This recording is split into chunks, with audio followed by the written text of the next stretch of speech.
नमस्कार, हेलो। इस चैनल पे आप आते हो, समझते हो, कुछ ना कुछ सोरायसिस के बारे में जानने की कोशिश करते हो। कुछ ये सोचते हैं कि कोई एक चीज़ टिप्स है जिसको अपने सोरायसिस के अपने आज मैं वही 5 टिप आपके सामने लेकर आया हूँ। ऐसे टिप्स जिसको कर करा के आप अपने स्कैल्प सोरायसिस को ठीक कर सकते हैं।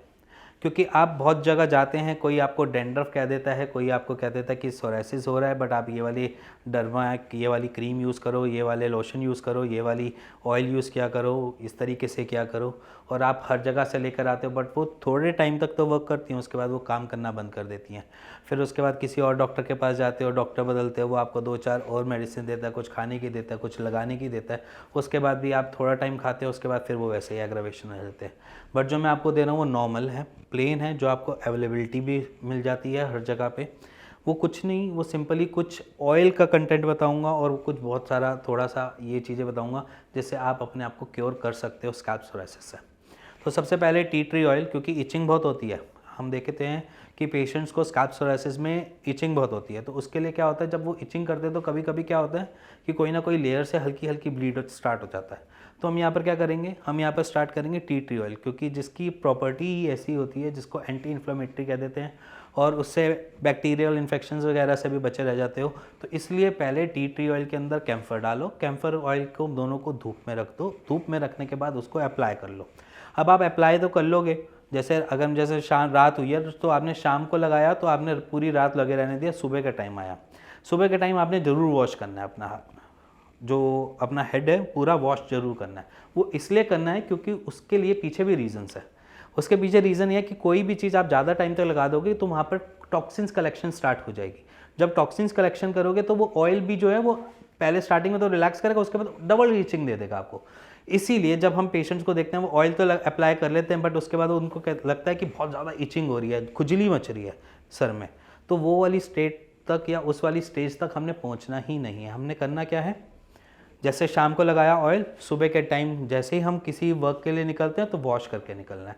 अब वॉश करने के लिए आप क्या यूज़ करें, देखो माइल्ड से माइल्ड चीज़ें जो होती है ना वो यूज़ करो, जो बेबी प्रोडक्ट्स यूज़ होते हैं वैसी चीज़ें यूज़ करो, क्योंकि वो लेदर कम बनाते हैं, झाग कम बनाते हैं, ड्राइनेस कम देंगे। इसलिए वहाँ पर आप अप्लाई कर सकते हो कोई भी बेबी का शैम्पू, जैसे कि हिमालय के आते हैं, जॉनसन के आते हैं, ऐसे शैम्पूस आप अप्लाई कर सकते हैं। सुबह के टाइम उससे वॉश करेंगे, फिर उसके बाद अपने डे टू डे की रूटीन पे निकल जाएंगे।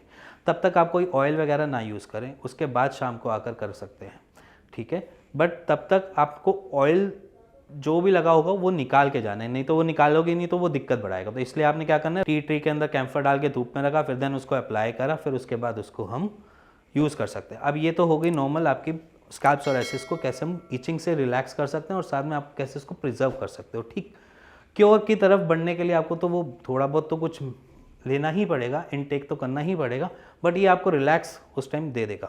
और थर्ड में मैं आपको ये कंसीडर करता हूँ, जैसे हमें स्कैल्प सोरायसिस है, अगर आपको ये भी लगता है कि टी ट्री ऑयल मिलना मुश्किल है या टी ट्री ऑयल आपके बजट से भी बाहर जाता है, क्योंकि tea tree oil essential oils में आ जाता है और वो थोड़ा कॉस्टली होता है, तो वहाँ पर आप कोकोनट यूज़ कर सकते हैं। कोकोनट के अंदर कैम्फर मिलाकर आप अप्लाई कर सकते हैं। ऐसा नहीं है, क्योंकि उसकी तासीर, कोकोनट ऑयल की तासीर जो होती है ठंडी होती है, ठंडी माने कि उसकी तासीर क्या ठंडक देता है, तो इसलिए वो आप अप्लाई कर सकते हैं। तो अगर आपका बजट टी ट्री ऑयल की तरफ नहीं जाता है, आपको लगता है कि थोड़ा कम में काम हो जाए या घर में जो सामान पड़ा है उससे ही आउटपुट निकाल लो, तो आप कोकोनट ऑयल यूज़ कर सकते हैं, ठीक है। तो बट वॉश आपने वैसे ही करना है, सुबह उठना है, वॉश ज़रूर करना है। स्ट्रेस हमें बहुत होता है, क्योंकि कोई हमें आकर बोल देता है कि ये क्या हो रहा है, डैंड्रफ से निकल रही है, ये सफ़ेद सफ़ेद क्या निकलता रहता है, तो हम बड़ी जल्दी उसको स्ट्रेस में आ जाते हैं।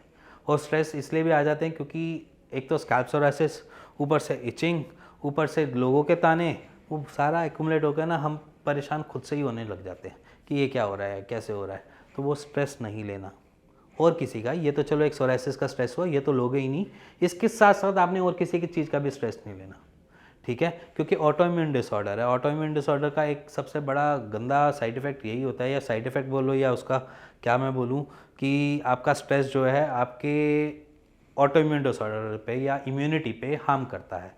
हमारी बॉडी जब स्ट्रेस में जाती है ना तो एक प्रोड्यूस करती है कॉर्टिसोल हार्मोन। वो कॉर्टिसोल हार्मोन क्या करता है, आपकी इम्यूनिटी को सप्रेस करता है, कभी भी जो ज़्यादा स्ट्रेस में रहते हैं, जो टेंशन में रहते हैं ना, वो जल्दी बीमार पड़ते हैं, ये याद रखना। अगर आप स्ट्रेस में नहीं हो तो आप बीमार भी नहीं पड़ोगे। तो स्ट्रेस को आपने अवॉइड करना है, जब कम से कम लेना है। तो जितना आप स्ट्रेस को कैसे, अब मैंने तो बोल दिया स्ट्रेस रिलीफ करो अपना, अब आप करो कैसे? सिंपल है, अगर आपको स्ट्रेस रिलीफ करना है तो आप गाने सुनने की कोशिश करो, कुछ ऐसी चीज़ें जिस चीज़ में मज़ा आता है, जिस चीज़ करने में आपको अच्छा लगता हो, फील बेटर करते हो, या आपको लगता हो कि ये चीज़ मेरे को बहुत अच्छी लग रही है, या खाना बनाना अच्छा लगता है किसी को गाने सुनना पसंद है, किसी को नाचना भी पसंद है, तो आपने बोली एक्टिविटी को साथ साथ अपने डे टू डे की रूटीन में इन्वॉल्व करना चालू करो। जैसे कि अगर मेरे को डांस करना पसंद है तो मैं डांस करूँगा, रूम बंद किया, खुद अकेले ही डांस कर लिया, कोई दिक्कत की बात नहीं है। तो स्ट्रेस इस तरीके से आप रिलीफ कर सकते हो अपना। और कुछ कहते हैं मेडिटेशन करो, मेडिटेशन समझ में आती है तो करना, ऐसा ज़रूरी नहीं है कि मेडिटेशन मिल रही है तो चलो भाई करने चलेंगे। मेडिटेशन करने से सबको आराम नहीं मिलता, सिंपली बोलूँगा।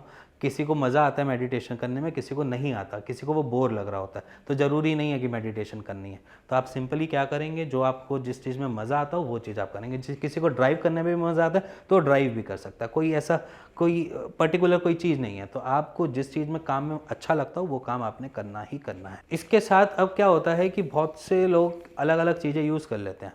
एक पेशेंट ने क्या किया था, उन्होंने टूथपेस्ट लगा ली थी स्कैल्प पे।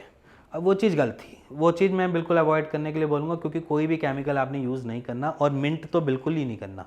क्योंकि जब आप मिंट विंट वाली कोई चीज़ अप्लाई करते हो ना अपने स्कैल्प पे, तो इचिंग बढ़ाता है, वो कम नहीं करता। वो आपको ऐसा लगता है कि ठंडा रिलैक्सेशन देगा, हमें आराम दे देगा, बट वो आराम नहीं देगा। उसकी जगह आप कैम्फर यूज़ कर सकते हैं, बट मिंट वगैरह वाली कोई चीज़ें नहीं यूज़ करोगे। क्योंकि जब आप मिंट या कुछ ऐसी चीज़ें इस्तेमाल करते हो तो वो आपकी इचिंग डबल ट्रिपल कर देता है, इवन एग्रावेशन भी कर देता है।